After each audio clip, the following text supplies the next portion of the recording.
Les caractères sexuels primaires sont présents dès la naissance. Garçons et filles possèdent des organes sexuels différents. Ces organes sont externes ou internes. Pénis, testicules, prostate et vésicule séminale chez les garçons. Vagin, utérus et ovaires chez les filles. Cependant, ils ne sont pas encore fonctionnels pour la reproduction dans les premières années de la vie. L'origine de la formation des organes est génétique.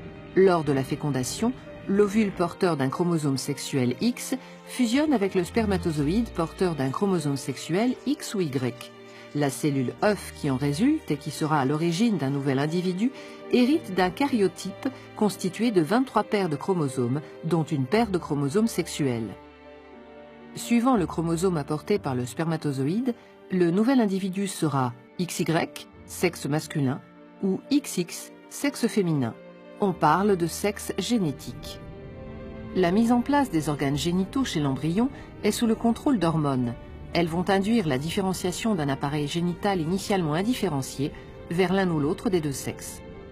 Avant la 8e semaine de développement, l'embryon masculin et l'embryon féminin sont identiques, aussi bien dans ce qui concerne les organes internes que les organes externes.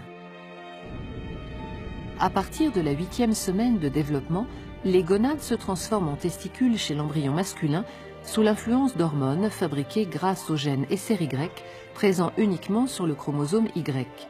Les testicules sécrètent alors de la testostérone en petite quantité et une autre hormone dite antimullérienne ou AMH qui conduisent à la masculinisation de l'ensemble des organes sexuels. Chez la femme, du fait de la présence de 2 chromosomes X et donc de l'absence du gène SRY, les gonades se transforment en ovaires, qui ne produisent pas les hormones masculinisantes. C'est pourquoi l'ensemble des organes sexuels se féminise alors.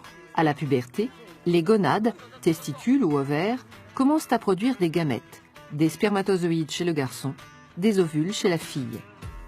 Elles sécrètent aussi des hormones sexuelles, testostérone chez les hommes, estrogène chez les femmes.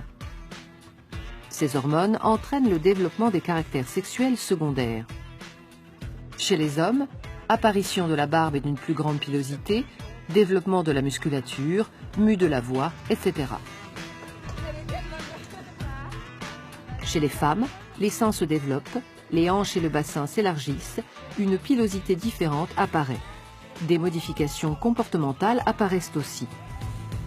La mise en place des structures et de la fonctionnalité des appareils sexuels, c'est-à-dire du phénotype sexuel, se réalise donc sur une longue période qui va de la fécondation à la puberté, en passant par le développement embryonnaire et fœtal.